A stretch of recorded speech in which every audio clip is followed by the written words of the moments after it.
You're listening to Creative Campfire, where creatives like you come to talk shop, share stories, and light the path for one another. Whether you're here to learn, grow, or just feel a little less alone, welcome to the fire.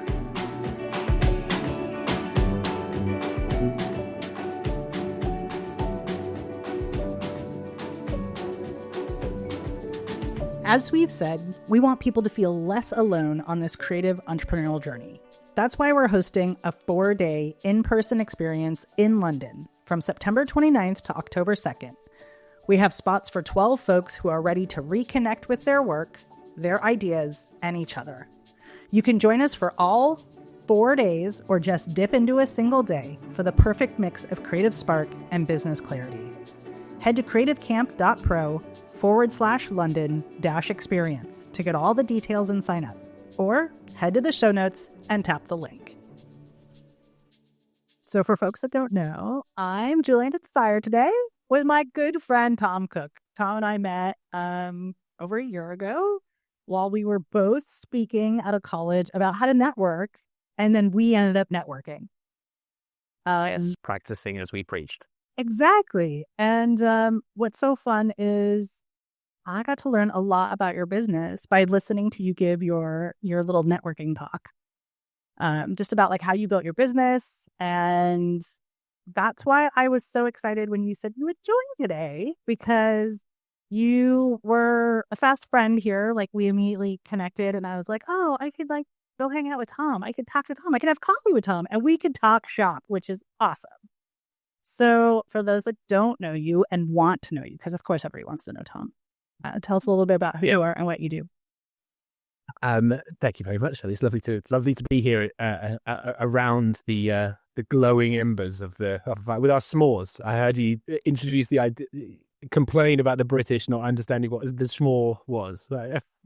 I know what a s'more is. I thought it was really funny. I had to ask somebody else about it, and they said, "Yeah, I know what a s'more is, but it's definitely not like a thing. Like roasting marshmallows. That's right. Thing. But like putting it in a stacker in the chocolate is not like a thing." I understand what, like in theory, I understand what it is. I don't think I've actually ever made a s'more in practice. Okay. But next to Fox Day, we're gonna have some s'mores. Yeah. That's right. So yes. So I'm Tom Crooke, and I run Bobbin. So Bobbin is a video production company. We are based in Southwest London in the UK, and we create online promotional video content for all kinds of companies. So charities, schools, startups, but also some of the world's best known brands like Louis Vuitton, the Crusade, Lloyd's Bank. And yeah, so we've been running it for the last, I think it's now 13 years. Yeah, still going. And that's amazing. I mean, especially just, this is not what you originally set out to do. Correct. Yeah. So I actually started my adult life as a actor. So I trained as an actor back in, I graduated in 2012. And that was what I really wanted to be when I grew up. That was always my dream, was to be an actor. I wanted to be in Christopher Nolan films. I wanted, that was the dream. So what happened was I got waylaid. I got lost. I got lost somewhere along the journey. So so basically, while I was at drama school in North London, my granddad died, and he left me £500. And I thought, if I don't spend this right now on something meaningful, it's just going to disappear on rent and bills and like Tesco value. Yeah, white stripe, red stripe. I need to buy something decent here, so I bought a camera, super on a whim. I'd always been into film, but I really didn't think it through much deeper than just I need to get this money out of my bank account, because that would be a really poor tribute to my granddad if it just went to my landlords.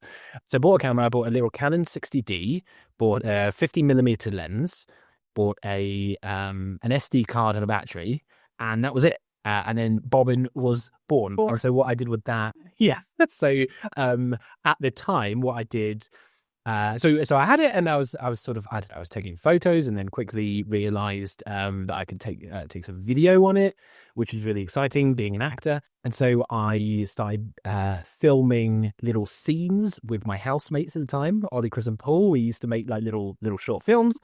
Then I thought, oh, I can actually maybe make some money from this. I can actually sort of fund my dirty acting habit by making some showreel scenes for the other actors that I knew. So I started making showreel scenes, and that was really good value. It was a really good training ground for. I made a lot of mistakes, but had a lot of fun and got to figure out how the hell I do this thing, but whilst getting paid for it, albeit not a lot of money, because spoiler alert, actors don't have spare cash to just be throwing around willy-nilly. So quickly realized that wasn't a long-term sustainable business, a sort of market for what I was doing. Then it was around 2014, so I've been doing that for a couple of years. By that point, I had befriended a couple of other videographers. I don't think I could call myself a videographer at the time, but I made friends with a few people who could also operate a camera. A job got passed down, successive videographers. I think it must have gone through about 10 videographers before it landed in my inbox. Nobody wanted it because it was paying absolutely F all, but it was for a company called The Jewelry Editor. And they were an online jewelry magazine, and they were looking for someone to come and make some content for their website. Yeah, someone was actually willing to pay me at the time. I was like, that's meaningful money, man. So jumped onto the chance and started following the two ladies who ran that. It was a woman called Maria Dalton and Christine Pasquier, and we would go around Europe, around America, basically covering launches, product launches or announcements or events thrown by various jewelry brands. And did that for about, we ended up working with them for about 4 or 5 years, I think, by the end. But that was fantastic. That was the first time. I couldn't have asked, looking back, I couldn't have asked for a better first gig, because it was regular. It was, I think it was like I think it might have been like 4 videos a month or something like that. But it was regular, which was key for me. So it's like almost instantly had a retainer client, which like I'm still to this. Yeah, to this day, I'm still like, how do you get more of those? These are just like the absolute, like, it's the golden fleece, trying to get those. So that for me was absolutely critical. And I owe Maria and Christine just so much for putting their faith. I don't think they knew that how green I was. And actually, by this point, I'd started to work with Sam, who was he was actually my manager at a restaurant I was working at, but he had actually studied film at uni. And so he was actually the guy that knew what he was doing. I was totally winging it from day one. So me and Sam were working with Maria and Christine on these videos. So yeah, so that was the first gig. Yeah, it was a godsend. I absolutely wouldn't be here today if it hadn't been for that. It's amazing. I mean, sometimes it's those unexpected moments where you were like, thankfully, all these people passed, right? And it ended up in my inbox at the right time, at the right moment, where you were like, yes, I want this job. I will do it for that rate, because it's like a training ground, right? Yeah. Versus, so then you're like a one-man show at that point, other than Sam is kind of riding along with you in different capacity. Yeah. But how does Bobbin expand? Because you're a much bigger team today, fast forward 10, 11 years. Well, no, I mean, so there's only 2 of us full-time. So it's me, Paul, have full-time, and then it's freelancers on a project-by-project basis. So yes, the team is bigger, but we're still very, very small. Yeah, how does it grow? So I mean, from day one, I never trained as a videographer. I never did any kind of formal training in this. From day one, I knew that I had to get other people involved in this. If I were to stand any chance at attracting bigger and better clients, I was like, I'm absolutely not qualified for this. The story of Bobbin is just a story of feeling that imposter syndrome and doing it anyway, feeling unqualified and just saying yep, and then figuring out how later. But yeah, so basically it was born out of necessity. I had no idea what I was doing from the off.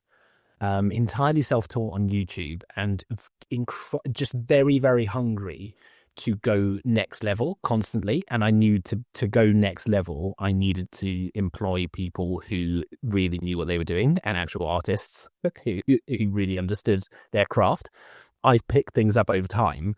I've learned a lot of things the hard way, and I like to think that I've got fairly good at quite a few areas. Yeah, needed other brains on it from day one, really. So yeah, I mean, it's been a long road. So it's been 12 years now of slowly, basically over delivering every time, and sort of trying to push the production value of what we were doing above the budget every single time, in order to grow this thing out from just me as a solo videographer in that tier, in that bracket, but having made that stuff that is going into that portfolio on a shoestring.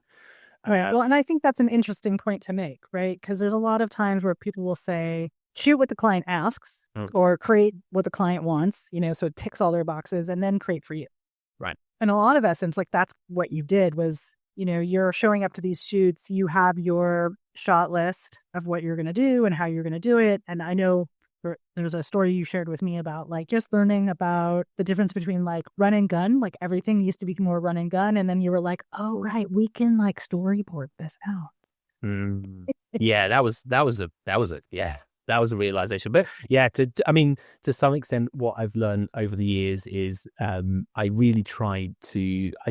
I thought what we were doing for a long time was inferior, because we were very run and gun, shooting first and then trying to cobble something together in the edit later. That isn't a good approach. But there is definitely skill to it in the. So then we swung the other way, and I was very keen to sort of design and storyboard and plan every single thing. And I thought that's where the value lies for clients. And that is true.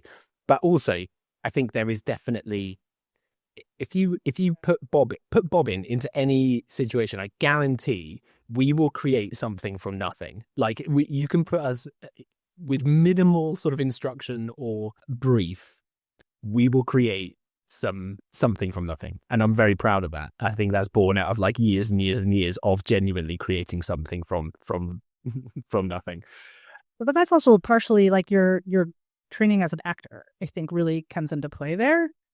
Like actors have to sometimes improv in between of like, what is it that the director really wants if the director can't communicate that, or bring your own interpretation to the piece, right? So I think innately, whether you realize it or not, there's all of that training you've had over the years that you bring into seeing the story, right? Seeing where the through line is. But seeing like, okay, these felt like unrelated pieces that we were recording of the same subject. And I wasn't sure how it all put together. But then all of a sudden you're like, I know how we're going to cut this and this and this, and then we're going to slice them together like this. And now there's the story. But I think that's part of like your background really coming out, and the training. Yeah, that could be true. Yeah, I think definitely arriving with an idea or getting used to coming up with an idea on the spot is absolutely at the root of a lot of acting training. A show or a scene would quickly fall on its face quite quickly if you aren't able to improvise to some extent. And so, yeah, I think you're right. I think arriving at set now with a healthy amount of nerves, but also having faith that whatever happens, someone told me recently, and I think about this all the time, someone told me recently that filmmaking is problem solving, and I run and cuddle that mantra like I would say on a weekly basis. Being okay with something unexpected happening and problem solving is absolutely key to any creative endeavor. I think being comfortable in that zone where you're like, oh my God, something is all got, the shit is really. It's all his. Sorry, I didn't actually check whether I can swear. No, you can. But I mean, I think the reality is a big part of the job, especially in what you do, and whether that's photography or videography. And I think a lot of other creative crafts have this too, whether you're an illustrator or graphic designer and so on and so forth, is you got to be nimble, right? You have to be able to flex.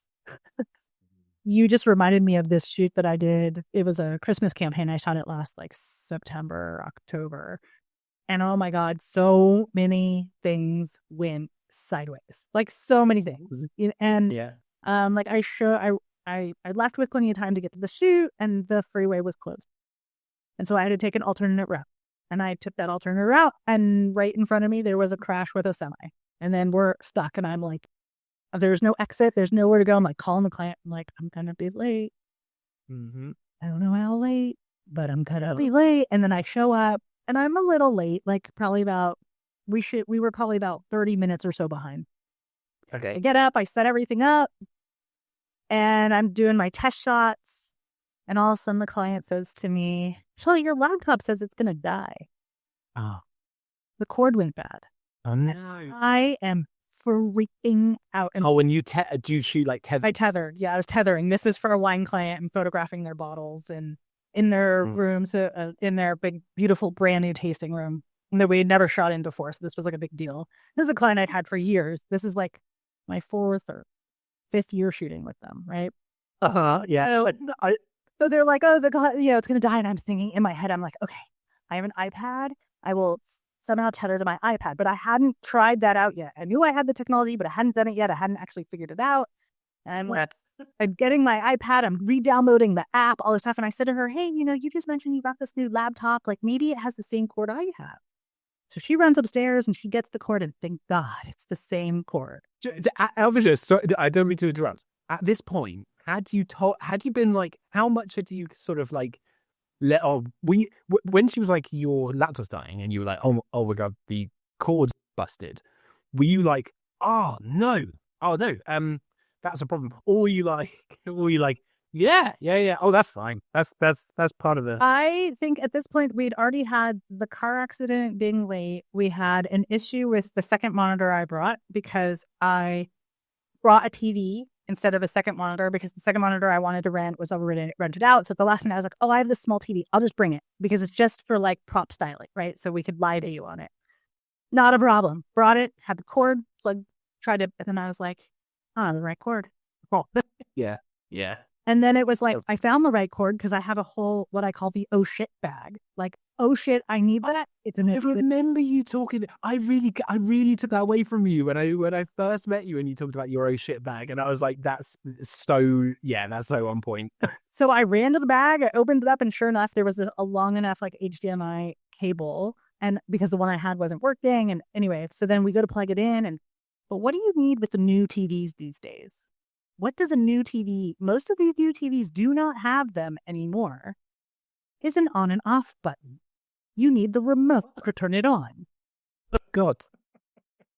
I didn't bring the remote. So I didn't have a second thing. So then the client's like, oh, you could use my monitor, blah, blah, blah. I'm like, you sure it's HDMI? She's like, yeah, it's not. It's the new, it's got a different, it's not coaxial, it's not HDMI. It's the other one, it's like the hybrid. Anyway, okay. I don't have that cable. Yeah. So then we were just shooting off my laptop. And then when the laptop is about to die, I was like, okay, you know what? I'm just going to unplug it from the wall. I'm going to disconnect it from the power strip. I'm going to unconnect it from my laptop. I'm going to plug it all back in. Right? Maybe it's just a connection point issue. Sure. No. Oh, pleasant. Man.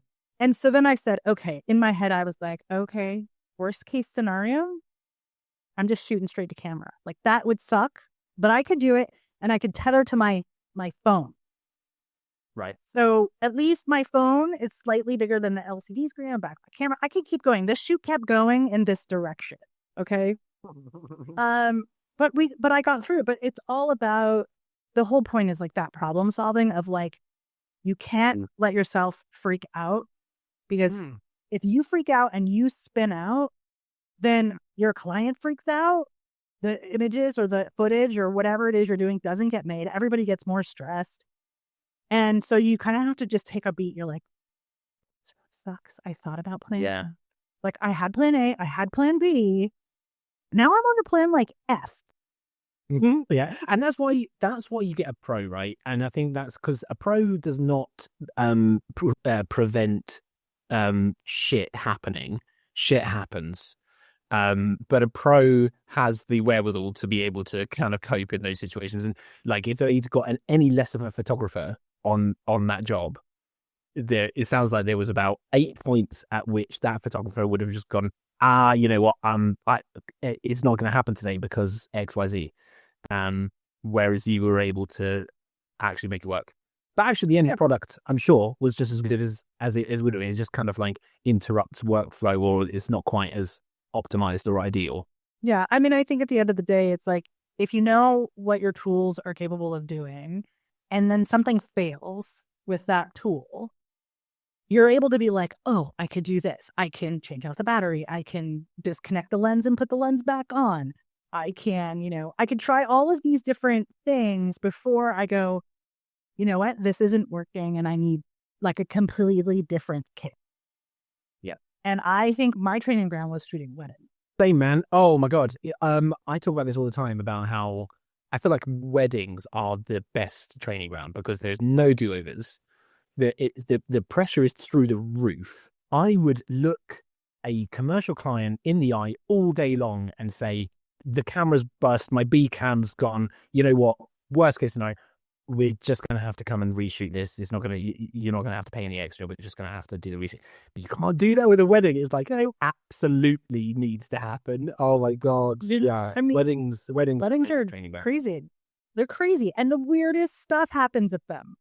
Like, I don't mean like the people shenanigans. I mean like equipment shenanigans. Yeah. Well, you're like, oh yeah, my radio transmitters that work without fail. All of a sudden you show up at a wedding and a venue and you're putting your lights up and stuff and you're like, yeah, that's working. That works. I was usually a second shooter. Or a second lead. And I would work with my main lead, Jules, and I worked for years together. And she'd be like, okay, Shelly, I think we're going to light the dance floor like this. And, what do you think about this for first dance? And we'd be like, yep, get everything set up. Bride and groom get out there. And all of a sudden nothing works. And then she's like, can you go check that? Can you check it? And I'm like running around, I'm being MacGyver. I'm trying to check everything and figure everything out, and then that's finally, I'm like, I'm just a human light stand. I will hold the light and I will walk counterclockwise to you and I will always be, yeah. And I'm just not going to shoot it. Right. That's the solution. And I think there's a while in which you leave those shoots and you're like, damn, man, I really screwed up there. Or like, why didn't that work out? But like, just knowing that is actually part of the process and being okay with like the shoot being an absolute bin fire, but you still make it work is absolutely, there's so much joy to be had in situations like that, where actually it's like, oh man, I really earned my money today. Yeah, I mean, it's so funny, like sitting here thinking about these things. I just thought of another one I'd shot for this pizza company in a parking lot in 105-degree weather on tarp, it was basically tarmac. And my camera overheated. Literally shut off, got the heat warning, and I was like, oh my God, can I put my laptop and my camera in your walk-in for 20 minutes? And we all take a break. And they were like, okay. And I literally took my main strobe, my laptop, and my main camera. I had a backup, but my main camera, and stuck it in their walk-in refrigerator. Yeah. For 20 minutes so everything could cool down. So we could get back out and finish the shoot. I had a similar thing recently, but the opposite, where we work a lot with independent schools and a lot of them have pools. And we were shooting at one of the schools, and it was the middle of winter, and we'd been outside shooting all morning, and then we were coming into their swimming pool in the afternoon, and all of the lenses were like freezing cold. And so as soon as we got into the swimming pool, it was just like all of the lenses just suddenly fogged up. And I was like, it's not something I'd come across before. And I was like, I'm not really sure what to do here. Like, I was like wiping all the footage, and in the first like few minutes was like, you could see it was like rolling, and I was like quickly grabbing like a little lens cloth and like wiping the lens constantly. And then I was like, this is not. This is going to be this is going to really derail the schedule here. because half the time I'm spending wiping the lens. So I started, I like put the lens. So I was on a 24 to 105. I took 5 minutes to just put the lens under my top and just kind of like to warm it up, like yeah, I just kind of like put it like I just kind of like hugged this lens for about like 5 minutes and like brought the temperature of the lens up a little bit. That was something I'd not come across before. Yeah, the only reason I even know about that is shooting in the south of in the US. So in especially in summer, it's a very like swampy, very humid environment. And so you would Like my idea of hell. yeah, I mean you would be inside in air conditioning. And then the minute you walk outside, it's so humid, you get that instant like fog up lens. And so it's that same idea of, yeah, you got to stand around for 5, 10 minutes while your camera and your lens like adapt to the new condition. And then all of a sudden, like everything magically clears up. Yeah, it's like treating the kit as like a troublesome, like a difficult member of the crew, like a crew member. So it's like, guys, I need 5 minutes just to kind of get our head together here. I need to acclimatize to this new place. Yeah.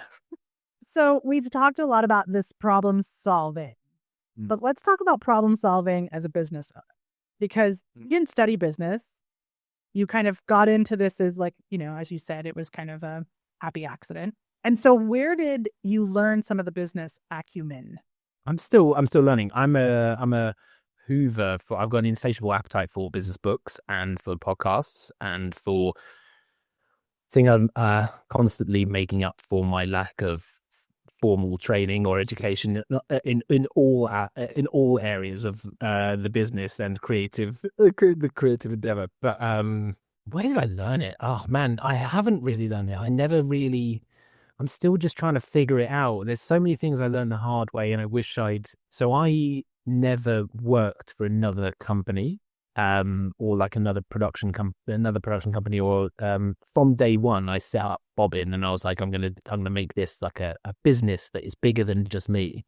So yeah, it's been a case of like learning everything the hard way and iterating, and not quite. I'd love to say I sat down after every shoot or something, or after every contract negotiation or every whatever, and debugged and got really sort of systemized or something about improving the business. But it was just a case of just slowly improving over time and having a pain point. One of the most satisfying things for me as a business owner, I don't know whether you get this, but is like tweaking the contract when something really bad happens and something really pisses you off. I get a lot of satisfaction from getting that contract template out and just adding a little term in there. It's like I will never do this. I will never let that happen again. I get a lot of satisfaction from that. The trick is to not like try and litigate against every potential, because otherwise someone would read that contract and go like, "What the? Who is that? I'm not signing this." Or they'd be like, "What the heck happened to you?" yeah. But like, oh man, it's so. And another difficulty with that is that I've never been managed in a meaningful way. So my experience of being managed is like I would have like jobs while I was at uni or while I was at drama school, or in the early days of Bobbin, I would have sort of second jobs and things. They were always sort of, I don't know, restaurant jobs, front of house jobs, things like that. The managing, me being managed, extended to like, you're late, or hey, can you work this weekend? Or like, that was basically that was my sum total experience of being managed. And so now that presents difficulties or challenges, because I'm like, I have no reference point. I can't think like, what would my manager at this production company do in this situation? So it's kind of running on, I guess, first principles, or running on gut a lot of the time. Yeah, I don't know. It's I'm curious. yeah, I mean, business of it all. you mentioned that you had like other videographers that you kind of knew early on, as you were kind of getting started. Do you continue to have that circle of similar industry people that you ask questions to? Like, hey, have you ever had this situation? Or, how do you deal with this thing? That's true. That's true. Yeah, I very often will reach out to people that that are maybe further down the road, or also maybe not, but maybe have had similar experiences to something I'm going through. Yeah, I'll quite often reach out to people and just say, "Hey, this is happening. What do I do here? What's standard practice here? What might work in this situation?" Yeah, I do that all the time actually. Um, with things like, I don't know, with clients asking for certain amendments to contracts or stuff like that. I'm like, is that standard? Trying to figure out what's standard. Am I getting taken for a ride here, or um uh yeah, no. So I'll do that quite often. Um, yeah.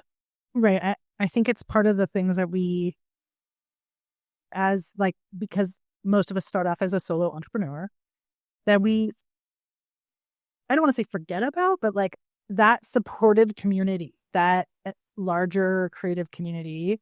Hence why we're having the campfire, right? For everybody to come together and have these honest conversations about what is it that you're doing? Because you and I both did not go to school for what we ended up doing.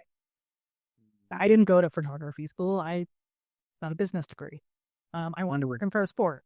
And You were in finance, weren't you? Yeah, at some point. Yeah. yeah, so I mean, I worked at a bank for 10 years. And then before that, I worked in professional sports and doing PR and marketing and community relations. But the point is like, but I never ran a photography business. Like, I didn't know what the standard practices were. Like, is there a certain number of photos you're supposed to deliver for whatever the session is, right? Headshots, family and kids, weddings, and now like in commercial, is there standards in commercial photography? I don't know. And I really didn't know the difference between editorial, commercial, and like consumer photography. Like that wasn't even in my lexicon early on. And so that larger community, having those people you can lean on, I think is like the business mentors in a lot of ways, right? There's definitely like other practices that we can learn through reading or studying or going to seminars or like, here I've really enjoyed, I don't know if you're on it, but the Virgin Startup newsletter is, No, I don't know that. oh, so Virgin, Virgin. Yeah. So they have Virgin Startup here and it's awesome. They do talks, they have mentorships, they do a great newsletter, and it's all on startup, right? Like how to start up your business. Okay. And that is something that since moving here, I'm like, I don't have my immediate supportive people at hand, right? When I first moved over, I knew nobody. And so it was like, well, where could I go? Who could I find? And so it's like those kind of pockets of people are coming together. They're all entrepreneurs. They're all in the startup phase. Even though there might be in very different worlds than me, like the last woman was like, a beverage company, but there were so many things interesting about building that business and the slow burn of it and like sticking to your guns and your morals and your ethics of like, who do you want to work with and who do you not want to work with? Both from a client standpoint, but also from like having employees or contractors. Yeah, I mean, so have you checked out the British Library? They have quite a lot of good resources for that. Yeah, it talks, but also they run a mentorship scheme, because that was one thing that I wanted to address. It was a few years ago now, but I realized I didn't have a mentor, and I can't remember how I found out about it. But yeah, the British Library run a program where they pair you with a business mentor. And that was fantastic. I had a guy called Sam who ran a bathroom design company. And man, it was just so, because I think there's a certain amount of, I think it's actually a superpower actually to not have the established ways of doing things kind of kind of burn into your brain. And maybe I think there's definitely some benefits to that. There's some big benefits to that. But yeah, learning from him and some of the things he was talking about like AI tools and things that efficiencies he was finding in his business, I was like, that's absolutely applicable to mine. So yeah, that those resources are invaluable. Yeah, and I think having somebody who's not necessarily in your field, right, can bring different perspective of like, have you thought about this or have you thought about that? And you're like, oh, but not from that point of view. And I think I joined Purpose Disruptors. I don't know if you're familiar with them. No, no. So, and there's another one called Creatives for Climate. And they're both very similar. They are all about changing the advertising world to be less about consumerism and buy the next thing, to let people be conscious about what it is that we're selling. So because every purchase of something has some kind of ripple effect to our environment. Yeah, even like I don't know, files, and there. So someone recently was like, they were asking, oh, what was it? They were asking about like the size of the files that I was sending over, and I thought it was from the point of view of I don't know, data management or something, or yeah. But actually, it was to do with the server space that it would take up, because they were like, well, once your files are on our servers, that's then going to be continuously burning through electricity for until the end of time. So keep them small. And I was like, oh, God, yeah, you think of, I don't know, digital files as inherently green. Absolutely not the case. If anything, right. There was that research paper that came out about when ChatGPT came out, right? And every time you hit, like you type in your thing and you hit enter for the AI to think about it, it's like 35 gallons of water. Oh man, yeah. I mean, that might be way outrageous. It might be 5 gallons of water that's used to keep that server cool when you hit go. Yeah, yeah. The point being is, like, I don't know, back in the day, if you delivered a box of a film reel or print, it's like, yeah, the damage is done. Yes, it has done some damage, but now we send these digital files. They're on a server somewhere and they're whirring away electricity until the end of time if that file doesn't get irrevocably deleted. And as soon as you send that file to someone else, that's then on another server. It's been duplicated. If you keep it so bad, if you keep duplicate backups or triplicate backups, right? Some people keep it locally and then they keep it in the cloud, and then they might keep it on another independent hard drive. Yeah. It's really bad. Yeah, it's quickly, well, yeah, we've been shooting ourselves in the head for quite a long time in that respect. But getting back to the whole, like, finding these groups of people who have different perspectives has been really interesting. And so like you mentioned, like this mentorship at the British Library, and then I mentioned these other groups. It's like it just brings more perspective and more tools to your toolkit that you might not have had before. And so I'm curious, now that you do have some, whether it's one or two, full-time employees, like how does that structure look for you? Like, where have you seen growth for yourself in that role as CEO versus, like, what are some of the things that you're looking to improve? Yeah. I think something I've wrestled with and always looking to try and improve is how do you scale systems, or how do you scale a style, or how do you ensure consistency of the bobbin way of doing things? That for me is a constant puzzle to try and systemize a creative process. Is, I think, a little bit of an oxymoron. Yeah, it's really hard. How do you systemize it without strangling the? It's like trying to find a balance between chaos and control. And I think good creativity needs both. There's chaos. You need some chaos in the system to create something new and exciting, but you also need control, because otherwise you just get unbridled nonsense that isn't actually fulfilling any business need, or you end up with just like a passion project that doesn't actually do anything for anyone else. So that for me is a constant challenge. Is like, how do you scale your approach so that other people can follow the bobbin method. I've got a document open on Google Docs. It's the bobbin method, and I've been slowly trying to build that thing up in a way that when a new client comes to us in 5 years' time, they get a product which is consistent with the bobbin way of doing things versus just a random freelancer doing it. Because that for me is that there's value in that, in being able to guarantee a certain approach. I think something I'm something I'm particularly proud of in growing the business is hiring people that aren't that experienced in that field. And I think that was initially born out of, it wasn't like an altruistic kind of thing. I think it was just born out of not having a lot of budget. And so having to train people up in the thing. But actually, so I've ended up hiring a lot of actors as so our editor Paul, he's an actor. He was also an editor as well. He wasn't completely green to it, green. But hiring people that aren't necessarily sort of haven't got the industry standard baked into their brains and into their process, I find makes a lot of creative but also a lot of business sense.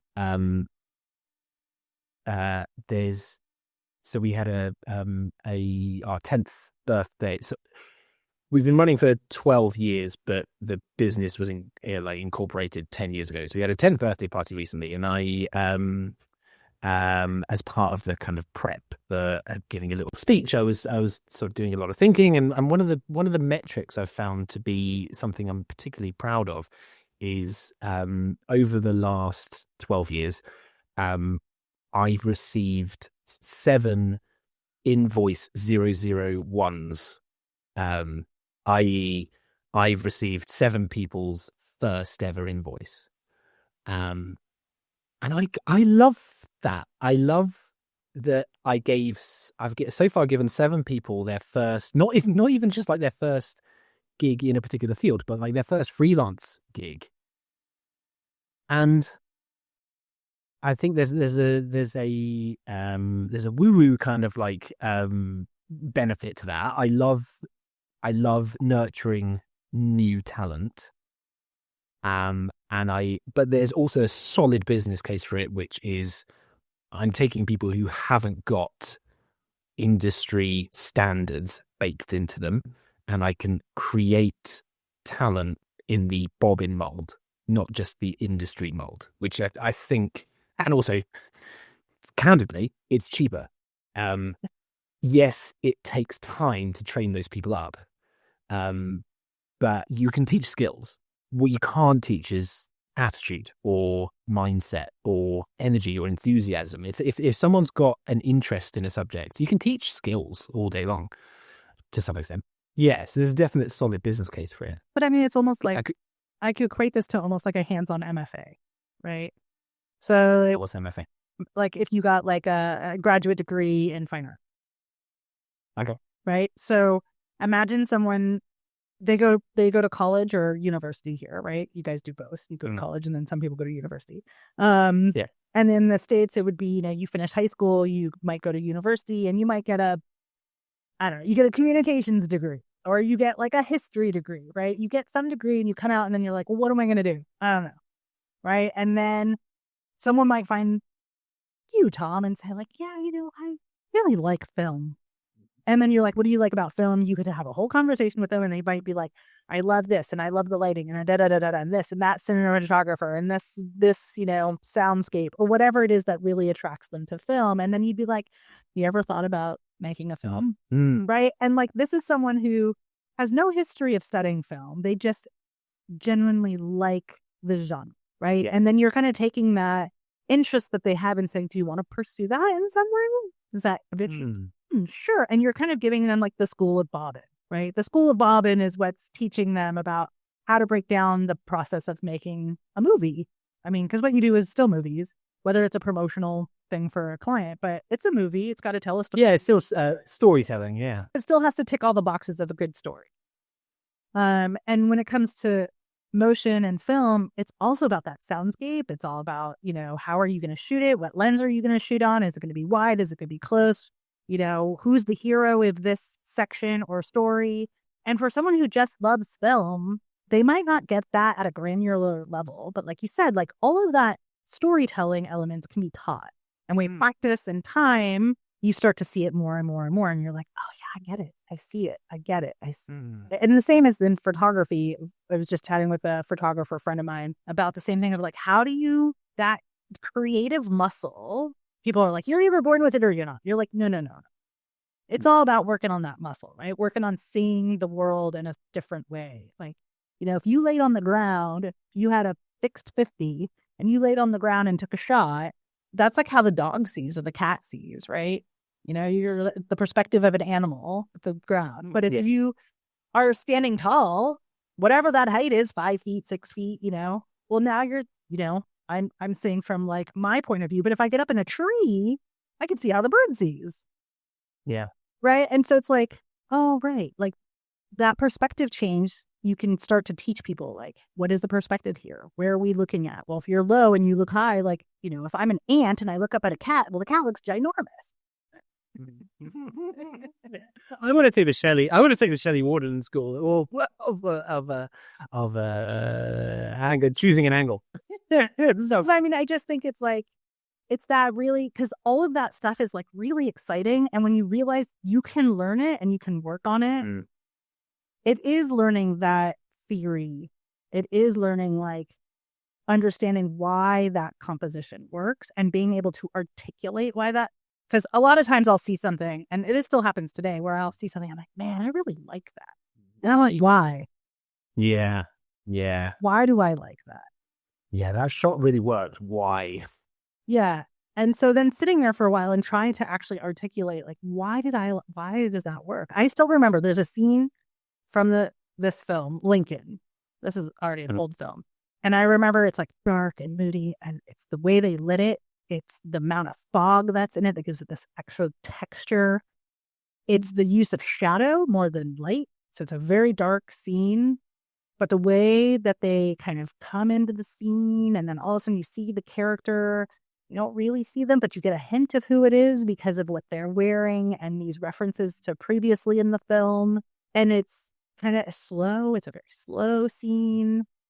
But everything works. The sound works. The light is amazing. The lens choice is beautiful, right? And there's something in being able to appreciate that. I think it makes life a lot more colorful, is being able to break down and analyze why that works. And so I get this with acting. So I've left acting behind, but I did it for long enough and to a high enough standard that I can really appreciate great acting, and I can discern between good acting and great acting. And for me, it's so satisfying and enriching being able to watch something and go, you're all paying attention to that guy over there. Yeah, he's like shouting and screaming and crying and whatever.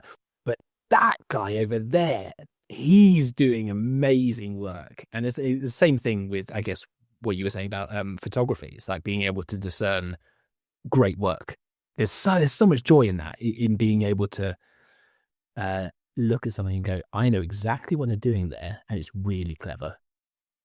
Yeah, and I think that's part of like a muscle, right? So I mean, I love that you are finding young or just new to the industry talent that is interested, and you could teach them like your methodologies, how you see the world, why Bobbin does things the way it does. And I think there is a beauty in what you were saying, kind of like the control and the chaos, because I've been trying to have like more creative days in my month. So like 1 or 2 days where I just can create whatever I want in my house, right? Come up with some little set or take my camera out for a walk or whatever. But if I put some controls on that creative day, I'm actually more creative. Oh, hell yeah. Yeah. Right? Yeah, I get that. Like if the sky's not the limit, if it's like, okay, today I'm going to go out and I'm going to look for slices of light around the city, right? And I'm really just hunting for things. And I use specific, yeah. like I love photographing people waiting. Nice, yeah. So it's specific, right? Because if you go out and you're just like, I'm going to take a great image today, it's like, where do I start with that? That's not a brief. And at the end of the day, you're still hunting for that. Yeah. Whereas, giving yourself even if it's yourself a brief, go like, oh, I'm going to do this. Yeah, refining the brief. That's where true creativity comes from, I think, rather than just having a totally open sandbox. Having some parameters, I think, does really, really help. It's like bumper bowling. You ever been bumper bowling? You know, they fill up. with the little airstream so your ball doesn't go in the gutter, but it's definitely going to hit a pin when it gets to the end. Yeah, yeah. No, I would draw the line at bowling. I would say that that is cheating. That's that's But when you're a kid and you can't even roll it down the lane and every ball ends up being a gutter ball, it's kind of that's true. It's quite demoralizing, isn't it? Yes, yes. so even if You're you one ball. one pin. Yeah.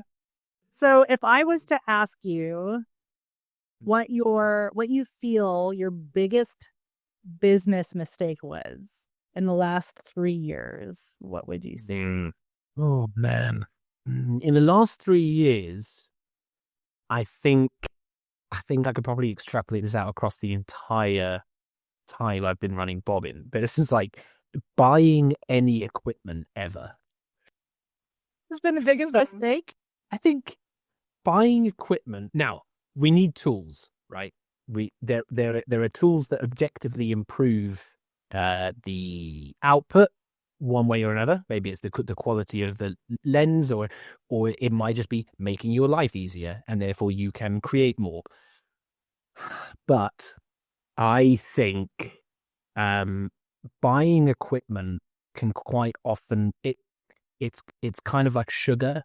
It feels like you're improving the business. I don't know about you. Like if I buy a new drone, I feel like I've just improved the business. I haven't improved the business. I've just paid some money to buy a thing that hasn't actually materially made a difference, especially considering you can rent the drone. Um, I think no, I think 95% of the time when I buy equipment now, if I'm honest with myself, it's a part of me that's trying to improve the business, and it feels like I've just improved, I've just leveled up because I've bought this new thing, and that means bobbin is worth More. that more. Um, and I think it's a bit of a band-aid solution to maybe something that's a bit deeper. So I think there's a story that a lot of what I tell myself, I'm like, kind of I need things to be going a little bit better now. I'll go buy a thing, and that'll fix it.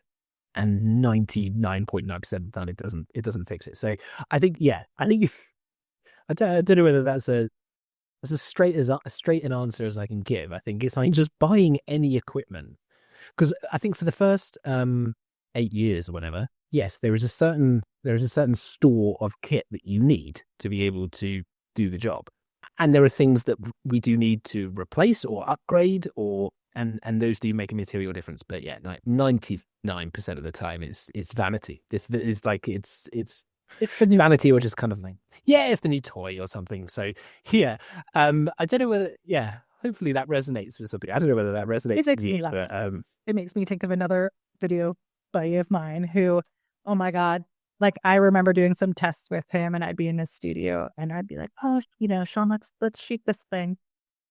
And he's like, okay, but what camera should we shoot it on? Should I take the red? No, it's not a red. And no joke, he had a red, a Panasonic, Canon, lovely, Sony, all the systems, right? Like full stuff. And I'm like, why do you have all this stuff? I'm like, I get that there's different reasons to have different things, but like, why do you own them? Yeah. So yeah. Yeah. Yeah. Don't get me wrong. I love looking at our kit wall and just being like, there we go. I've got all my stuff. And that feels a bit of doing well. Yeah, yeah. And you need a bit of that every now and then. But yeah. All right. Well, what would you say has been the best surprise or unexpected win in the last 3 years? For me, it's been our breakfast club that we run at the office. So when we first moved into our new office, we moved into a lovely office it's in this old textile mill in just outside of Wimbledon. Very, very proud of it, and it gave us a lovely HQ, a lovely home for bobbing that I feel immensely proud of, and it really has been such a wonderful home, and it's really upgraded, I think, my my it makes me feel good about uh, going to work and going and creating things. And I think it's inspiring. It's an inspiring space, and that's really worth something. But when we first moved in, I decided to throw a little office warming breakfast for other businesses in the area. It was partly to warm the space, but also partly it was a networking thing and trying to get the attention of local businesses. So we had that. And then from then, I just started throwing like it was monthly, but now running it every other month, just because it was proving to be a bit too much admin. But a monthly networking event at the office. And it's called the Bobbin Breakfast Club. 25 local business owners, or actually a lot of people from all around London come. And they come up and they do a bit of networking, and we have a nice locally sourced breakfast. And also we get a couple of people along to come and give talks about marketing your business. It's loosely talks about, marketing, PR, comms, that sort of thing. So I kind of, I started it and I ran it knowing that it was a networking and marketing tool for Bobbin. It was to spread the brand, and it was in-person events. I think it's a really great way of get like a sort of soft introduction to what we do. But what I wasn't expecting was how people love, especially in marketing, and we need to get the attention of people who work as heads of marketing at brands. A lot of them love a speaking opportunity. So what was really interesting was I thought running the networking events, running this breakfast club, I thought it would be a good way of getting people to buy a ticket to this thing. I would then meet them, and that would be the networking opportunity. What I didn't foresee was actually it was the speaking slots were a super attractive thing for me to offer marketing people that I've been wanting to get the attention of for years, and with no success. I email them saying, "Hey, we've got a networking event coming up, and we've got a speaking slot. Are you interested in coming and giving a talk?" Suddenly, they're like, "Oh, hey, Tom," and I'm like, "I've been trying to get your attention for years, years, years." And it's offering them something instead of asking for something. You're suddenly giving them something. And that was a really good marketing lesson for me. It's like, it's no one, it's really hard to get the attention of someone when you're asking for stuff. You're like emailing someone and going like, "I want something," or "I need something. Can you give it to me?" That's a really tough sell. If you're emailing someone going, "I've got a thing that I can give you, there's actually a benefit to you. Yes, I'm not trying to sell you anything. I just want to give you something." That's such an easier sell. That's such a, it's kind of the difference between giving out a free sample at the train station and begging, basically, is what it like. When was with the best will in the world, like most people ignore people begging on the street. It's a tough sell. But if someone's giving out free yogurt, right over it. Give me the free yogurt. Yeah, it's such an easier sell. Not to compare marketing with begging, but sometimes a lot of marketing feels like begging, and that's a hard sell. So sorry. So that's been an unexpected win. I didn't see that coming. Right, that's so interesting because you are Mr. Networker. You go to a lot of networking events. You're involved in the chamber. And the chamber, as in like the Merton chamber. The way you said the chamber sounded very cultish. The chamber, the business chamber. Merton Chamber of Commerce. There we go. Little shout out. I think what's interesting about chambers of commerce is that, one, it's like you're all kind of in it together, right? Everyone owns a business. There's a lot of commonality. And it gets back to what we were talking about, like circling back to a conversation before, is like when people have different perspectives of running a business that maybe you have never thought of, I think is one of the beautiful things about the chamber is you might have people who've been in business for decades, right? And then you have people who are within their first 5 years, and you're on this like spectrum together of like, when I moved over here and I'm like, I have no idea how to run a business in the UK. Like, what paperwork do I need to fill out? What do I need to think about for taxes? Like, I don't know. I didn't grow up here. And so now, even though I've run a business since 2009 in the States, it's all new to me. I have no idea. I'm still figuring it out. But now I have like a group of people that I could be like, "Hey, so how do I do this?" Yeah, just asking really brass tacks kind of, or even stupid questions. So super foundational stuff. Mm-hmm. Yeah. All right. So I know I've asked you about surprise and unexpected wins, business mistakes, but I'm really curious. This could feel like a lot of money. It could feel like no money. It all depends on your business. But if I was to give you £10,000 to invest in your business today, Thank you so much. what would you do with it? And don't tell me you're going to go buy a camera.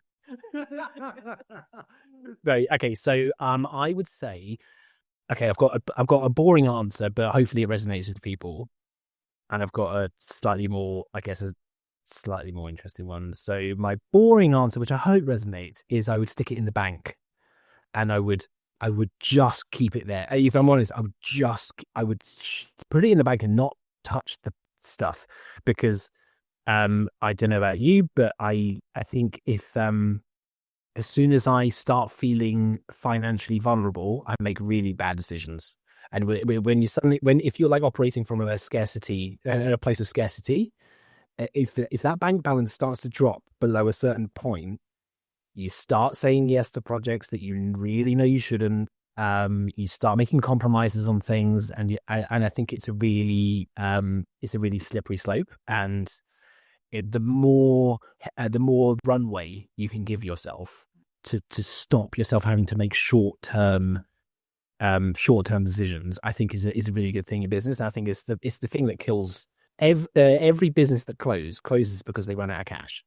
And I think if you can just keep yourself liquid, then you can make better long-term decisions, and you can make braver decisions. You can take risks a lot more. So for me, having money in the bank is really worth a lot more than is worth a lot more than the money in the bank, if that makes sense. It gives me freedom and gives me confidence to keep taking risks and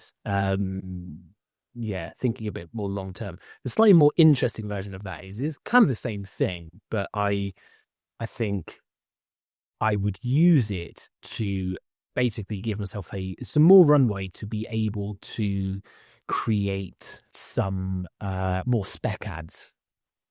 I like, because like in terms of like being able to target specific industries, I think it'd be really fun to be able to maybe use that as budget to create. I don't know. Let's say this isn't what we're doing, but like let's say you want to do more work in the healthcare industry. Use that money to fund a series of spec ads and kind of go and create, and maybe use that money to pay for some actors and create something, and then send it to them and just say, hey, Boober, here's something I made. If you like it, let me know. But no pressure. I think that's a fun way of leveling up, is spec ads, and it's something I wish I did, I think, earlier on. Yeah, I think the personal shoots with like a brand in mind is always an interesting one, and something I actually put money aside for every year to actually do, whether it's spec work or a test shoot, right? With like a brand in mind. So that way I can show my capabilities. I can pitch it to that brand, but I could also potentially pitch it to someone else within that industry to say like, here's stuff I can do. And if they are imaginative enough to imagine, like if you shot for a beverage brand, to be like, oh, that could be our can in that shot versus whatever brand you put in that shot. Yeah, hard to convince. It's hard to convince someone that you can do a thing in their industry. So it's like people's imagination is limited, and I think they need to see some kind of evidence that you have worked in that specific field before they can go, oh yeah, they could work with us. I'm sure you've run into that. Oh yeah, totally. Yeah. So I remember talking to you about a potential shoot for a flower delivery company. And I don't know whether you can remember this, but we were talking about a potential project last year. It was for shoot. No, it was flowers. Flowers. But we had no portfolio of flowers. I was like, what's the nearest thing? And I was like, food. And part of it was stills as well. So I knew you did food and beverage, and I was just like, Yeah, Shelley, can we like use your portfolio? Obviously, we'll give you the gig if we get it, but like, can we use Not your why I remember beverage? this. Yes. Yeah. So, because as far as I was aware, I don't think you had any, because flowers was so specific, and basically we lost the bid because we didn't have examples specifically of flowers, and it's like, Yeah. oh man, really, really? Oh yeah, you're choosing from a very small pool, pool of talent. If it's like, if you literally need to see shots of flowers being delivered, that's quite niche. So why don't you just approach those companies that you've seen doing that Yeah. specific work? It's interesting. I mean, I remember meeting with an ad agency, and I brought them my food and beverage with people. And I had this one series at the time of this guy. It was very much like the young college student, eating out of like this ginormous bowl of Fruit Loops, like all these colored O's, right? And he's got this giant bowl, and his dog's kind of sitting next to him. And he looks very much like in a bachelor pad. And the agency's looking at them, and they're like, "Oh yeah, these are fun." And I had some other ones with there's more like healthier breakfast cereal, but it's all cereal, right? And they go, "Can you shoot oatmeal?" Right. And I'm like, "Yeah, I'm ready for I can shoot oatmeal." They're like, "Do you have any in your portfolio?" No, I don't. It's specific oatmeal, like cinnamon, cinnamon sugar oatmeal. No, I don't. Yeah. Like, And suddenly they can't imagine it. They're like, well, yeah. And I'm like, yep, you just saw chocolate. your entire portfolio of food, and then you saw an entire thing of like cereal. Yep. And it was like, oh my gosh, okay, no, I don't. Yeah. Yeah. So I mean, like, so what I would do, here's what I would do with the 10K. Because I would love to shoot more like travel. I just really want to travel. I love traveling. And so it would be really cool. I'd love to shoot for like an airline. So I would use the 10K to like rent like a plane set for the day, and just shoot a bunch of stuff on like an airplane set. And like that would be, and shoot a bunch of spec ads on a plane set. That would be such fun. When you're in LA, by the way, there's several of them there. Really? Yeah. I Yeah. had to put a bid together that included part of well, what if we shot this on a plane? And so me and my producer looked up all these different places and ways that you could get planes to shoot on. Sure. Yeah. And so you could get a half a plane. You could get just this like couple seats in the back, like window. Yeah, that's what you need, right? Yeah. Yeah. You can. So maybe you can suggest. Yeah. Okay. Fun. Yeah. So I'm really curious about, we've talked a lot about Bobbin and what you would do and money and how you'd get there and where Bobbin was. But what people don't know is the new Bobbin, Bobbin 2.0. Well, Bobbin 2.0, yeah. like Bobbin.video, because you even changed the URL. I did. That was a big change. Yeah. You know what? You asked me about my biggest mistake over the last 3 years. I'm interested to that. Like, I don't think it was a mistake. I think it was a really good thing. But changing the URL was my God, that was like setting a grenade off inside of all of our systems. And will it be worth it? I don't know. But yeah. I will say one of the smart things you did, because you did that name change, was when I sent you an email, right? And I got an autoresponder that says, "Hey, I'm no longer checking this email, but you update your records to this email." So it wasn't like it went into the hole and no one ever got back to me, and I'd be like, "Why is Tom ignoring me? Does he not like me?" And Yeah. I have to text you, and you're like, "Oh, I have this new email address." Blah, blah. So I thought that was very smart.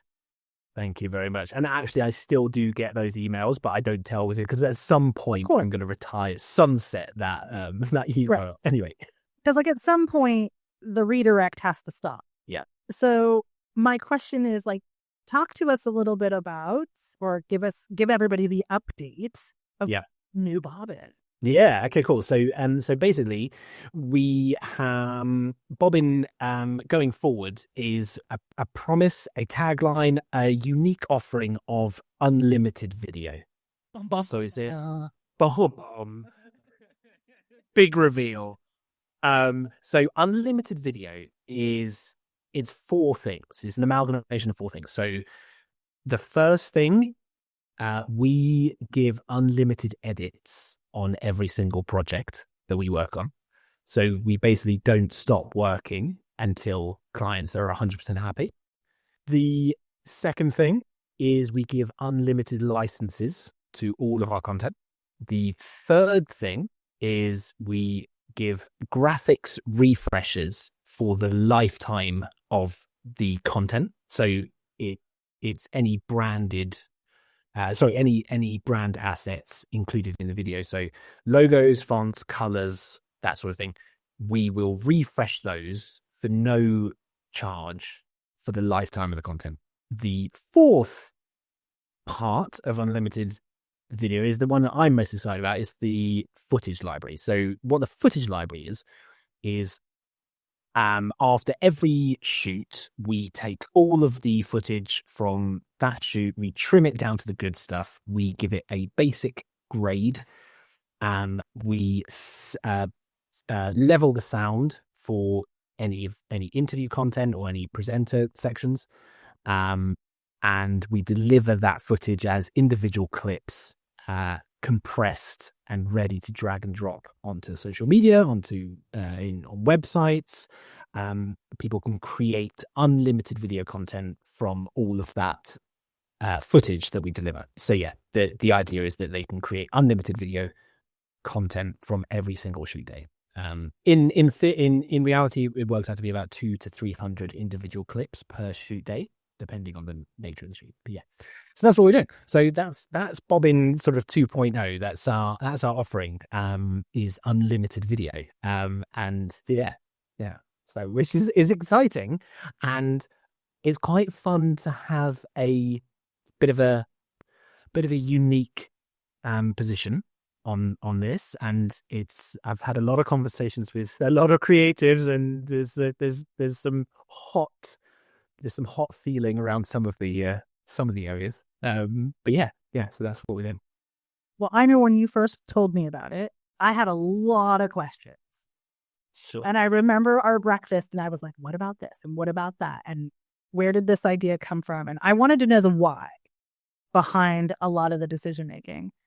But once we sat down and you broke down like the reflections you had about your past clients and the needs of your past clients and those that the industries that you were consistently working in, a lot of the decisions that you were making to bring this new offer officially out to the world instead of like beta testing it behind closed doors, which you kind of were, made 100% sense to me. Mm-hmm. I think what people hear and what the reality is behind the scenes don't match all the time. And why I say that is there's going to be a lot of people who listen to this who are like, what the F is he? Right? Yep. But one of the things is your sign-off structure that happens with the client dictates 99% of this 4-part offering. Right? Where you were saying unlimited edits. Well, it's unlimited edits, but once they pass like the marker of like, yes, this is good, they can't go backwards. Correct. Yeah. Right. So I want people to understand that, again, that whole chaos and control is in effect here.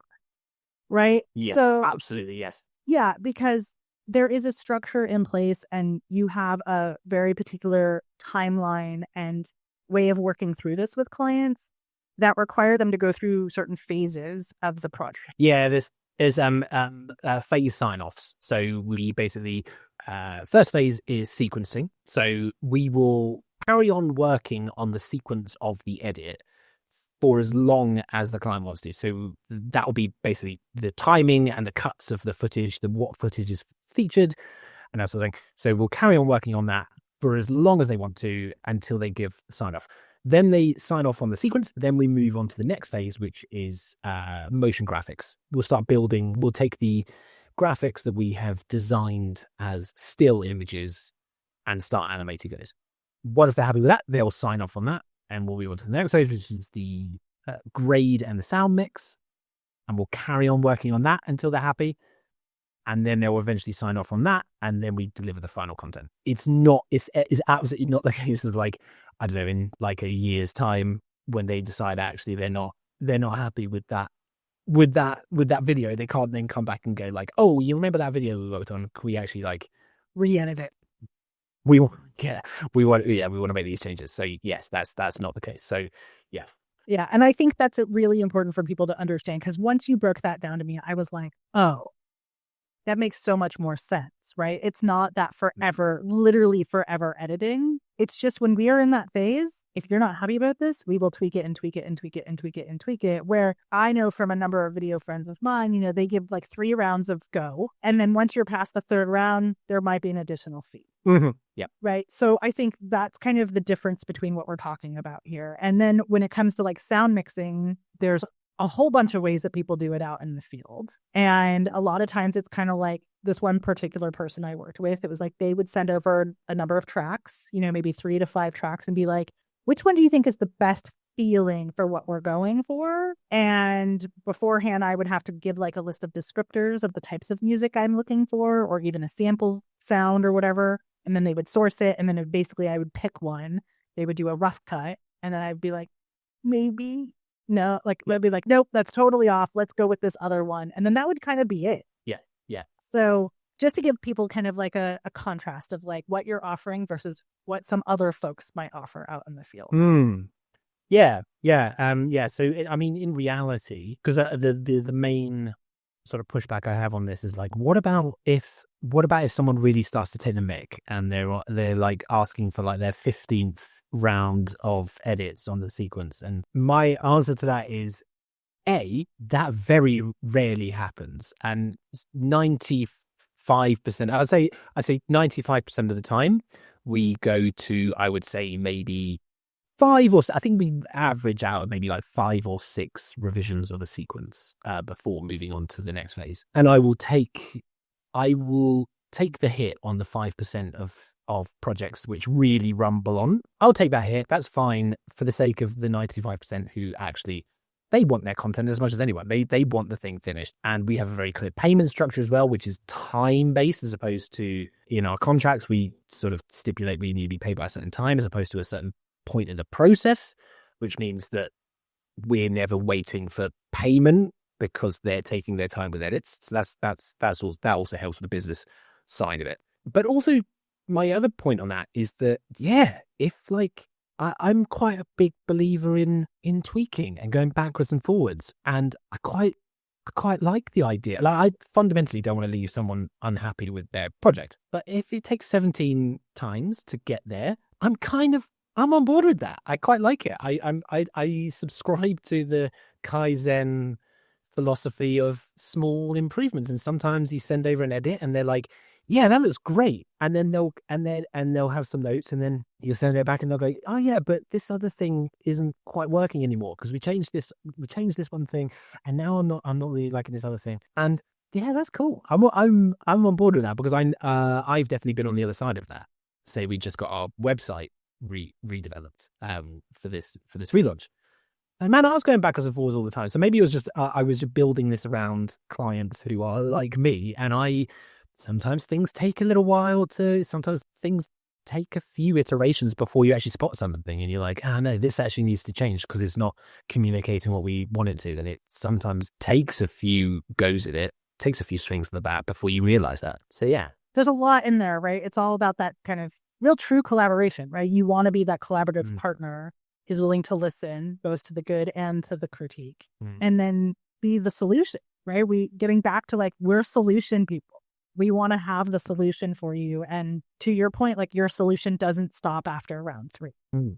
Yeah. And another thing I get sort of pushback on is people saying to me that actually part of our role as creatives is to advise and to consult and to say, you think you want that change made, but actually there's some really good reasons why we've made that decision. And let's say that someone wants to add in more copy into the graphics, and part of our role is to advise and say, actually, if we have more than 5 words on screen at any one time, then chances are people aren't actually going to be able to read that text, and so it sort of undermines the clarity and the messaging of the video.